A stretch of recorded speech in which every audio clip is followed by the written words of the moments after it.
Sometimes a story finds you not in the quiet of the woods, but in the chaos of a small town that refuses to behave, where the chipmunks move in, the alarms never stop, and even the parking meters have a mind of their own.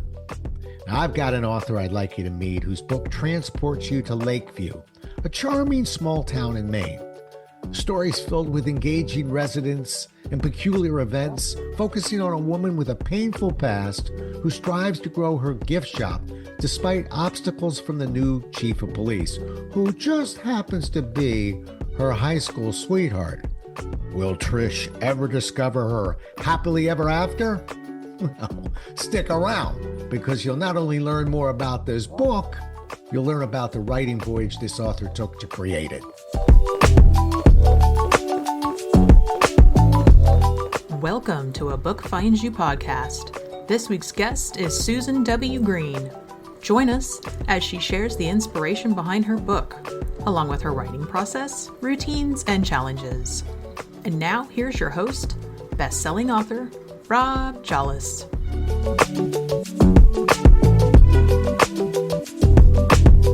Susan W. Green, an award-winning author, writes light-hearted romance novels full of humor and challenges. Her second novel, Crystal Lake Gifts, was published in January.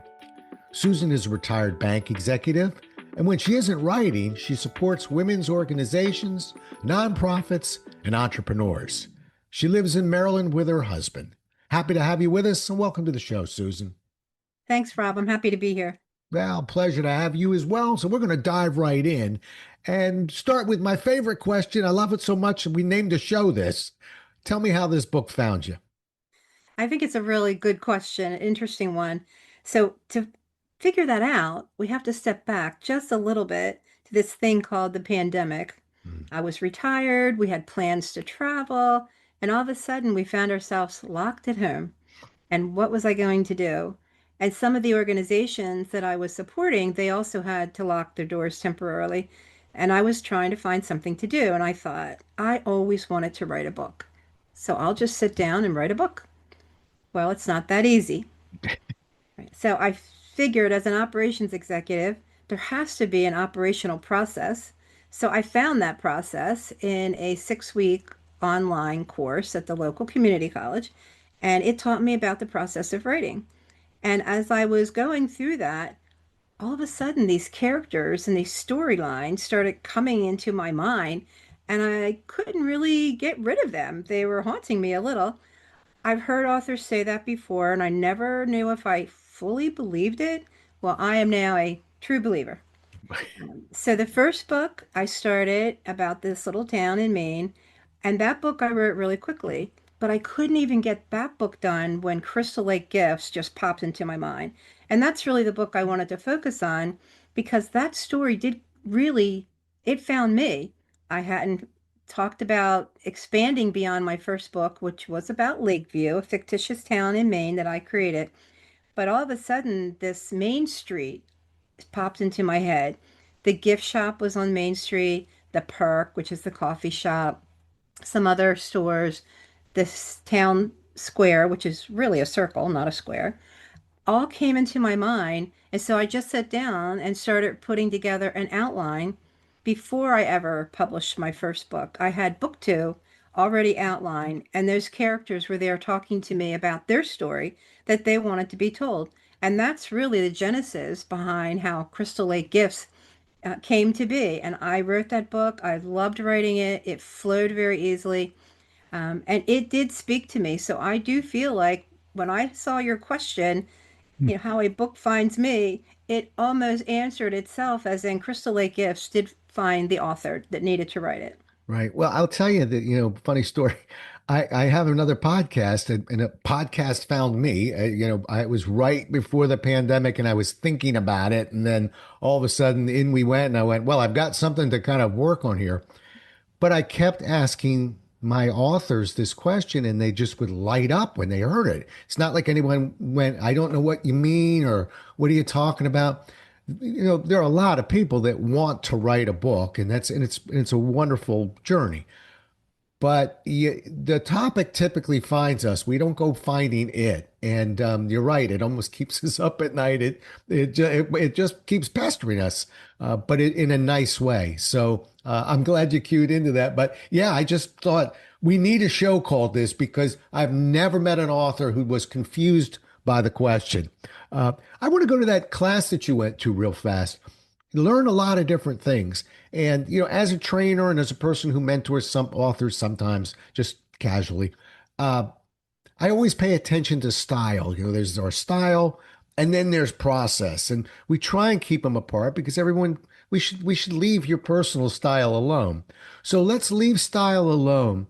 Give me just one or two lessons of that entire program that really found a home where you thought that was one of the most important points I had learned. Yeah, exactly. What I found for me was this whole organizational style about how to get started. It comes down to you sit down and you start to write and just say, in this case, I have a character named Trish. Hmm. And I start writing about Trish. And then I get a page or two in, and I was like, oh, I need to describe Trish. Okay, I'll describe her. This hair, eyes. I get a couple more pages, and I was like, what did I say? What color was her hair? What color were her eyes? How tall was she? So then I had to keep going back. And one of the most valuable lessons for me was to outline not only my book, but to outline my characters.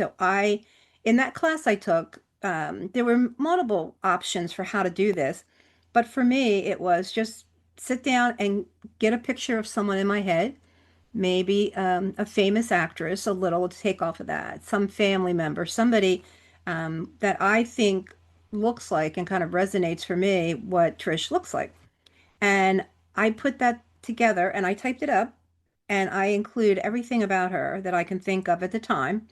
And I'll probably go back and keep adding to it as the story evolves, down to things like I described her look, her height, her weight. Was she petite? Was she tall?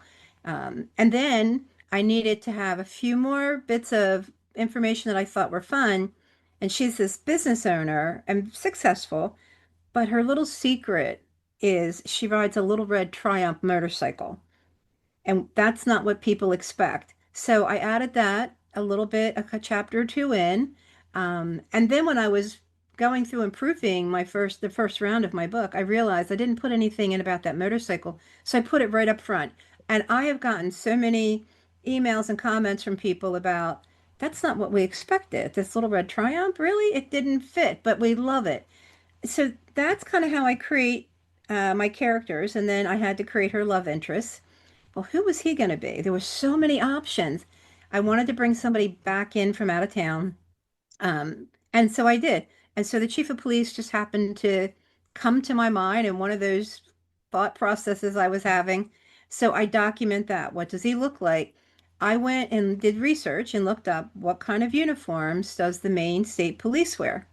Do they wear a hat? What's it look like? Does it have a band around it? And that's where I came up with a kind of a description of him, of how when Trish first sees him again after so many years, he has his hat on and his hair is a little long and his hair is curling up around the band of the hat in the back.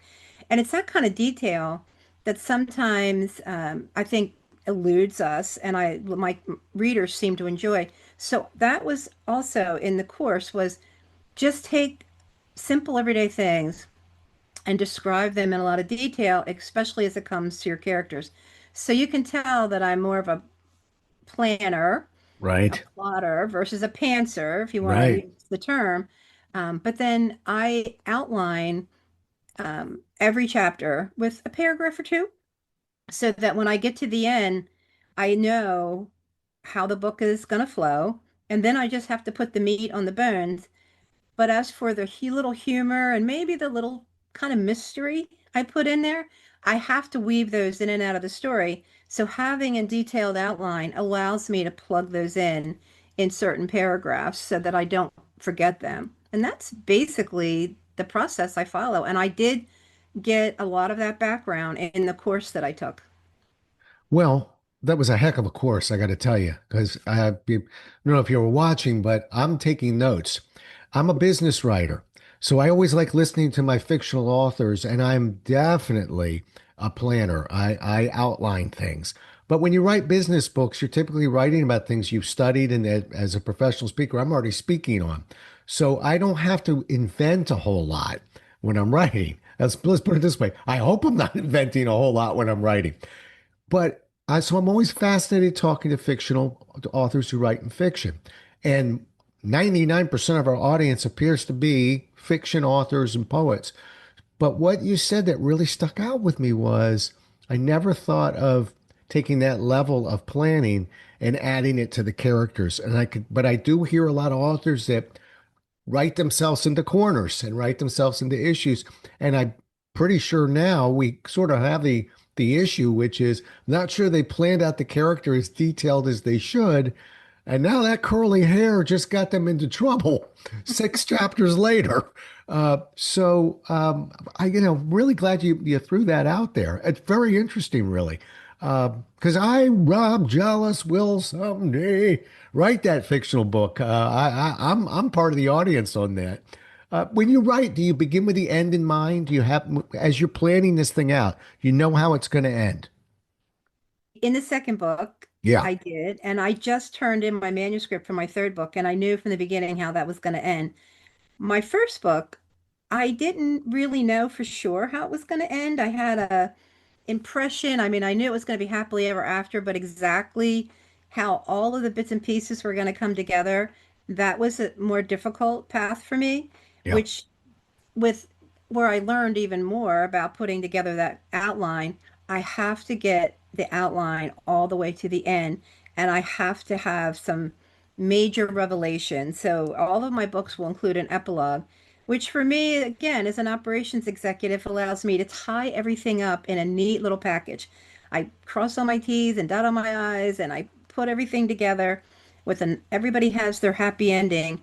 And it's a great way in one chapter to be able to wrap everything in a nice, neat little package. So I love epilogue. I can't imagine writing a book without it. Huh. And by the way, I'm smiling because I was thinking, boy, it sounds like somebody came from the banking industry here. You do have a technical side. And my question, the reason why I asked it was I'm quite sure that you outlined it. Uh, but for me, even now, I'm a person back to where I know exactly what I'm talking about. I do find a couple surprises along the way, and sometimes I don't quite bring it in in for a landing the way I thought I was going to bring it in. And so that's sort of what I was poking at. I know you had it outlined, but it ends up exactly where you say it's going to end up. Yeah. Well, that is a good, I think, question to push a little on because Okay.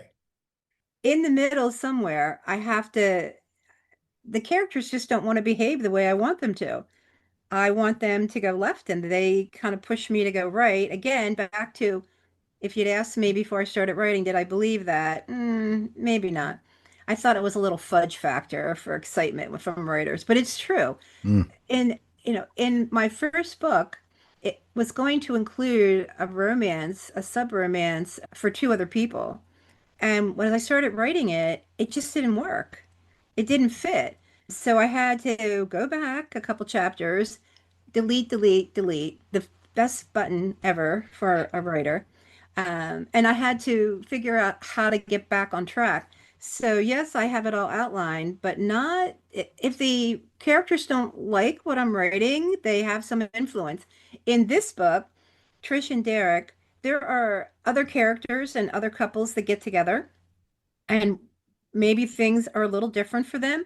In this one, this book has Sarah and Tom, and Sarah heads up the local artisan community, and Tom took over and bought the local electric company. And that wasn't in my outline. There was no Tom, there was no Lakeview Electrical. On the side of their trucks, their logo says Lakeview Electrical will light you up. None of that was in there. But as I went along, Sarah just seemed to need a place in this book more prominent than just working in the gift shop. And it just struck me, oh, what if the electrical system issues have to be resolved by an electrician? And he's a new electrician in town. And him and Sarah definitely are like oil and water when they meet each other. So that is a subplot those are the subplots that really start to, I think, drive me in different directions because there's just a plethora of different things you could do with those subplots. Right. Have you ever sketched out? I mean, is there a visual image of these characters anywhere in that house of yours? I did well, no, I don't personally, but in my first book, I did have some. Yes, I did cut out and paste the Hmm. characters. Like think Deborah Wigner, Right. think a younger, this person or this actor. And then on my first book, I did do a trailer, and they kept saying, you need to find those characters for the trailer, but you can't really use the images of the people you had in mind. So you're going through all these images, stock images, to try to find a character that's similar to what you had in your mind. And I looked through thousands because I wasn't happy with what was available. I didn't think it looked like in my mind. So it was interesting. I asked some of my beta readers, what do you think Trish looks like? What do you, after you've read the book and you've seen the definitions and you've seen the explanations, what do you think she looks like? And it was interesting because those were really spot on. In my first book, when I asked, what do you think Cassidy looks like? She was the main character, and they were off just a little in my mind. So I knew I had to do a better job of envisioning and detailing out down to, I think in this book, Derek's hair curling up around the band seems like such a small detail, but it kind of set the stage for, oh yeah, I can see now more what he looks like. And if they're really interested, they can go look and see what the uniform looks like for a Maryland State Police officer. And I had one person actually do that because she didn't think that was the kind of uniforms they wore from when she was young and lived in Maine, and now it is the kind. And she said, "Oh yeah, you were absolutely right about the hat." So it's those kind of details I think that really drive to help us with our readers. I will say, Rob, I know one or two other authors who actually do 8 by 10 glossy printouts of those, usually movie stars, that they're trying to replicate in their books, so they're there in front of them all the time. For me, I think that might be a little too distracting, and it might make me come through with exactly Deborah Winger, and I'm trying not to do that. Well, here's a homework assignment for you, and you may not like it, by the way, but and you can shoot me an email. I want to hear about this, but believe it or not, don't be offended when I say this, because some people really don't like these words. But you go to ChatGPT, you go to an AI, which it has read your book already. If it's got an ISBN number, it's read the book. And I would be curious to see how it would draw the characters because it has a couple hundred pages of activity. I guarantee it's going to get the hair curly. Okay. My business books, I've never used it before, but I did write a book fairly recently of just little short blog articles, I call them. And I lean on that just to get something playful that I and not worry about taking any photos off of the internet. You actually can legally use AI generated photos in a book. And I actually really liked what it was drawing. It was very middle of the road, but when you really look at your characters, it's probably going to be a little bit of what everybody thinks it looks like. They look like. So anyway, just as maybe just a fun little experiment. See what it draws. I And wrote by the that. way, if you go, oh no, she has to be taller or something, all you do is say, oh, I liked it. Now make her taller, and away it goes. I don't want to lean on AI for too much, but it does have its little quirky pieces that it can help in sometimes. So anyway, mess with that. See what you. I'll be I will. interested to see what you think. All I right. wrote that down, Rob. I absolutely want to Good. do that. And because book three is still, pliable enough, I can make changes. I think the AI hasn't read it yet, but if I read in the descriptions, it will be able to give me some view of that. So that's a really interesting exercise. I will absolutely be doing that. Yeah. All right. Let's talk about your writing material. Well, let me go back. AI has not read it yet. Is that what you think? Well, the no, the one that no, Oh, the two, book yes. hasn't out yet. Right. It's not out yet. Book three Ah, is not okay. out yet. Okay. Because But maybe it's attached to my PC somehow. I don't you know. never know Who these knows? those little scoundrels. All right. Writing routine. Let's jump into that. my banking friend. Something tells me that there's a real process here, but we'll see. Talk to me about it. Is there a writing routine of a sort, daily routine? Sort of how do you go about it when you can't sleep and the characters are definitely going, it's time. What does that week or month look like? Or months? So I have an office. Hmm. My office is very cozy. It's a lot me. So I come in and my husband and I are retired. We live in the country, so it's not noisy here to begin with. Out my window, I have this beautiful view of rolling front green lawn and a little country roads, lots of trees, a front porch. All that's important to me. That's why when we moved here 10 years ago, we got at this house and I had this small bedroom turned into an office right in the front of the house. Great view.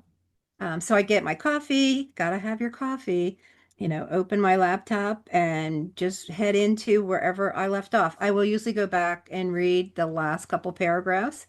Unless I finished a chapter, I'll start fresh, go to my outline. So there are tools on my desk that I have. I use kind of a tri-pocket folder where I keep everything. The pages I print out with all the character details. There's the setting details, that's in there.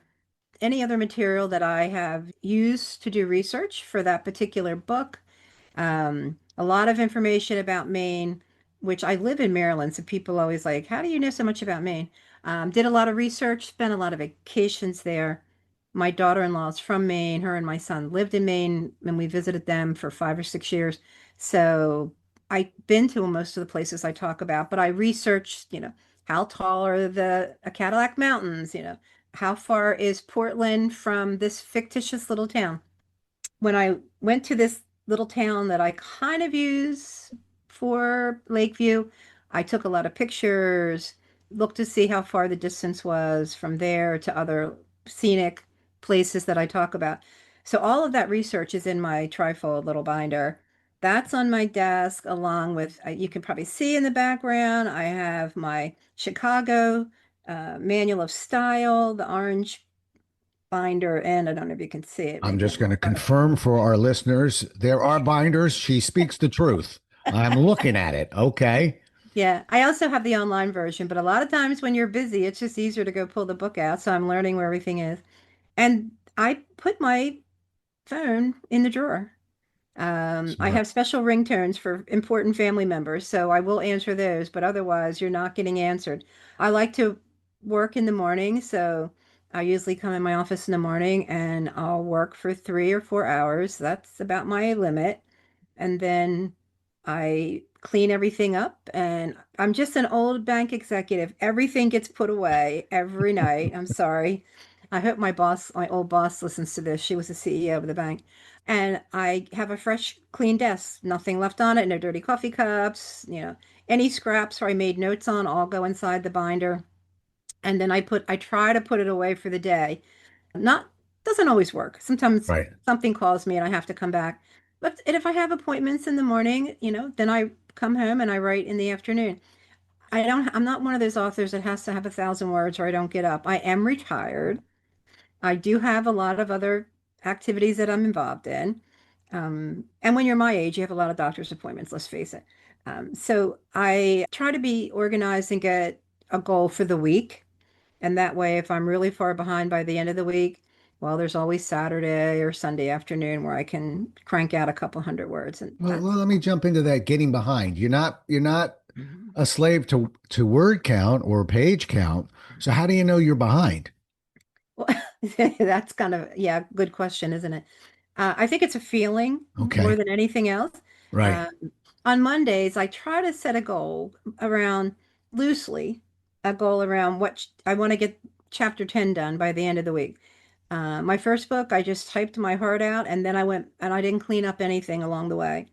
The problem with that is when you get to the end, if some sentences and paragraphs are in such bad shape, you really don't know what you meant. So I've learned when I get to the end of a chapter, I go back and I clean everything up. Not, redlining, but things that pop up on some of the, grammar software, those type of things, I'll go back and clean that up. So I feel like it's in decent shape to move forward. So I can feel it more than Mhm. anything, a feeling that I wanted to get through this big issue, or why were there acorns hidden in the wall behind the electrical panel?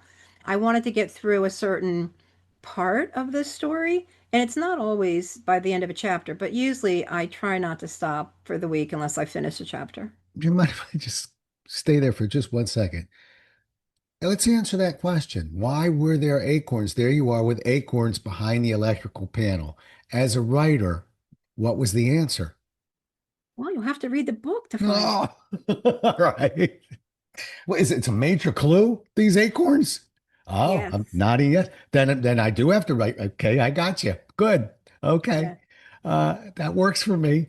Let's so look, you hear that, everybody? You're gonna have to go get that book, or you'll never know why the acorns are behind that panel. And And it's Rob, if I deep. could just add, and when you get to the very last paragraph of the epilogue, there's something also there about those acorns that makes it funny. So usually people say, and I read the last couple lines and I was just laughing out loud to myself in the room. So acorns are important. Okay, there you go. Good. By the way, that was a complete accident by me. I was just curious. I thought you sort of, I was a painter during my college years over the summer, and I would paint myself into a corner in a room occasionally. It just sort of happens. Wasn't sure if those acorns just appeared, but no, important part of the story. All right, part of the story of a writer is the publishing and the marketing part of this. The part that people don't like to talk about as much, but I actually do. I think it's just a part of the process, and we all have our own ways of doing it. So, your path to publishing, and how do you handle that end of it? Okay, so I am self-published. Hmm. I wanted to, my first book drove me to self-publish because I just wanted to see if I could do it. Could Hmm. I finish this book and could I get it uploaded somewhere where people could buy it? And that went fairly well. And so that is the path I'm following. I don't plan on being, the next Nora Roberts. And I'm having fun so far. The process that I use, but I do want a quality book put out on the street.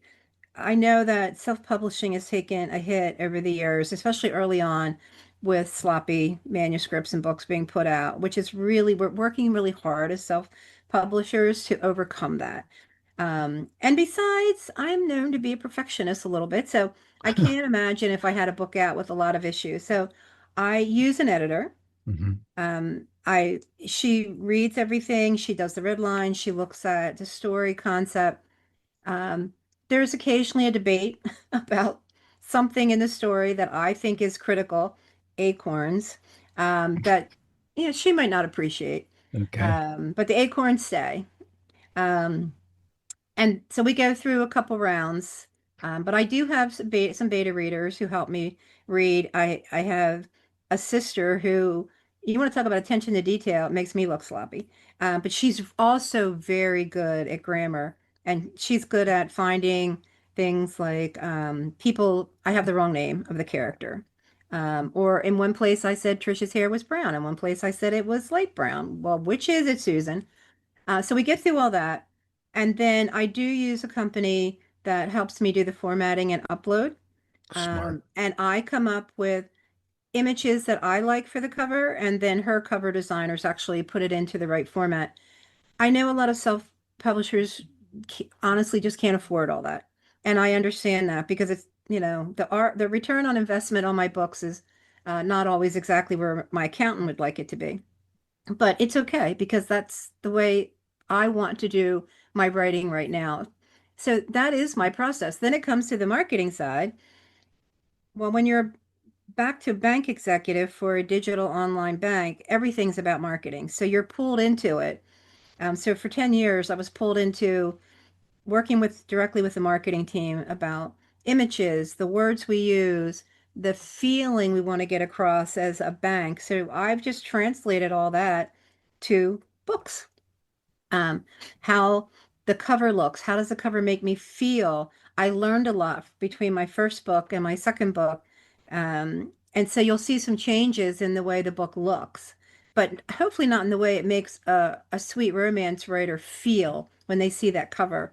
I think it speaks well to what you're going to find inside matches what you see on the outside.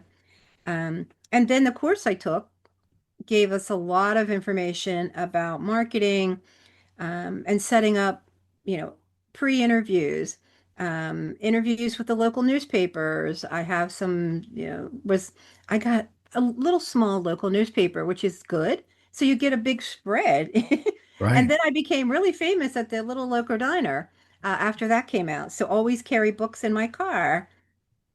Give away a lot of books to people to get them, to buy book two. Right. So all of those plus book signings. I've done quite a few book signings locally within Maryland and Delaware. And my books are also not just Amazon, but on Ingram Spark, so they can be ordered and put in any bookstore. I've done book signings at Barnes and Noble because of that.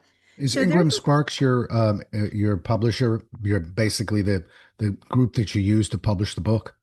probably Amazon. Well, no, Amazon is the Amazon, but you pushed retailer. it. Okay, got it. Yeah. All right. They're the biggest seller, but having that, and something I learned in this class I took is about, buy your own ISBNs, even though you can get them free at Amazon. Because if you buy your own, you can use them anywhere. So then, ergo, Ingram Sparks has my books, so Barnes and Nobles can buy them and big bookstores.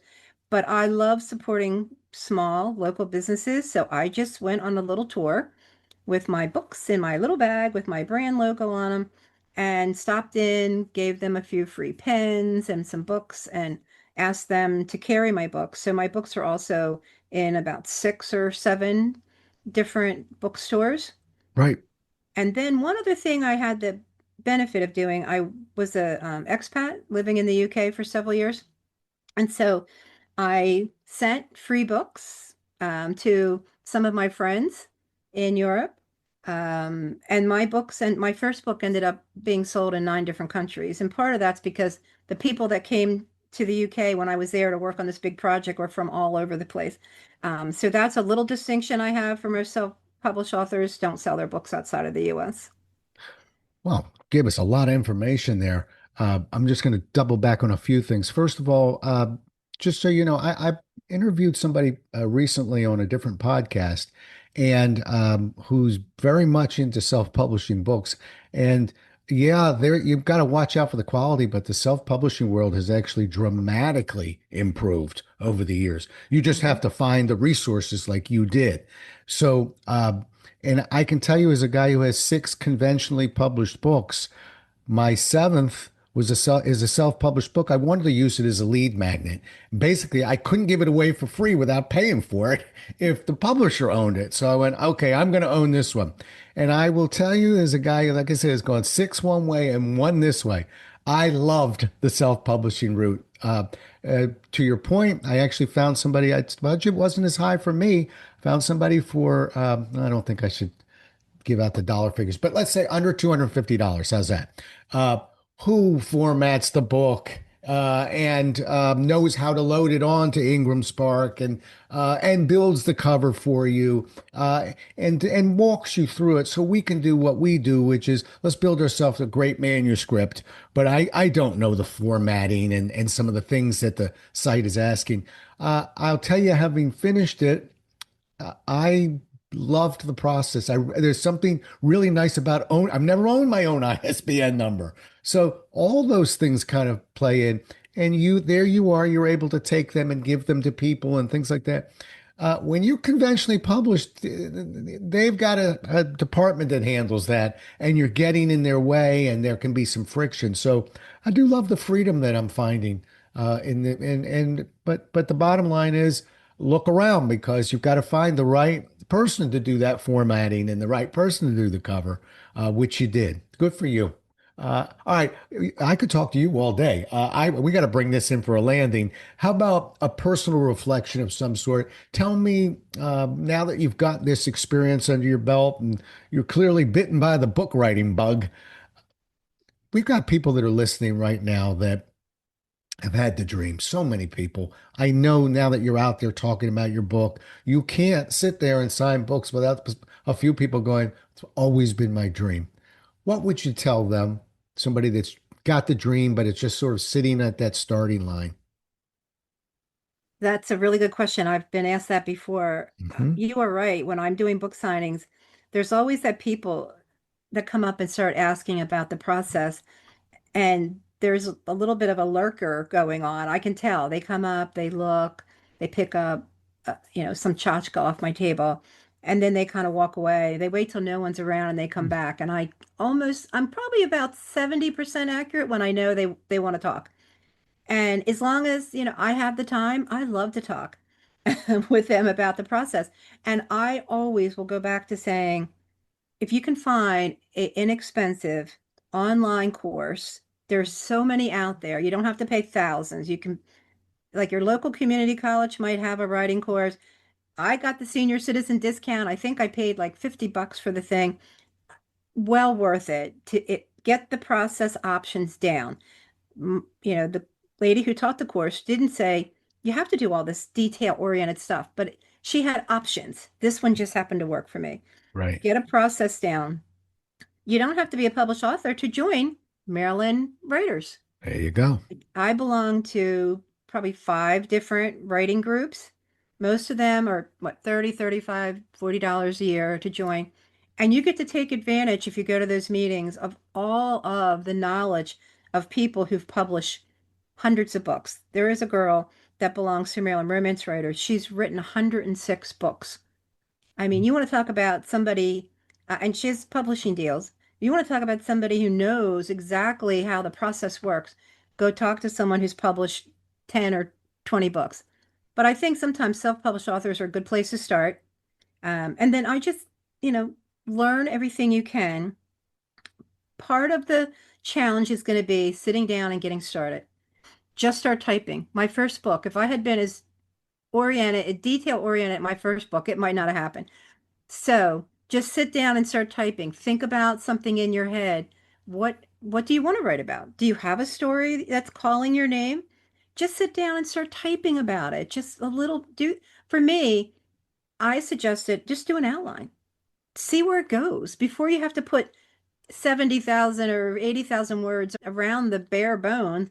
Just kind of say, do I have a story?